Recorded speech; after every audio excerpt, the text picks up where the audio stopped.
Magandang oras ulit sa inyo. Siyempre may share na naman ako na natutunan ko sa ibang tao na successful siyempre. Dito. Nakako atlas. Ito yung sinabi ng tao na yun, knowledge is knowing, wisdom is doing. So, yun nga kung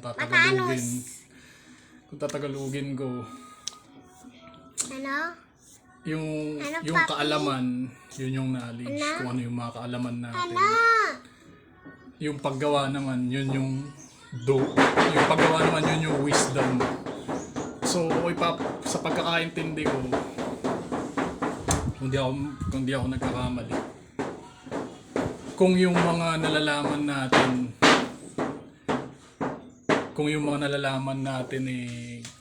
gagawin natin, doon yun magiging wisdom.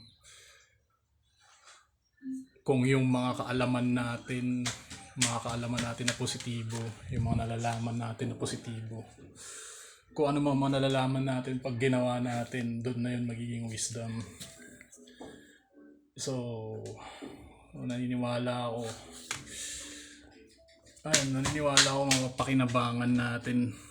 mapakinabangan natin yung life hack na yun. Subukan natin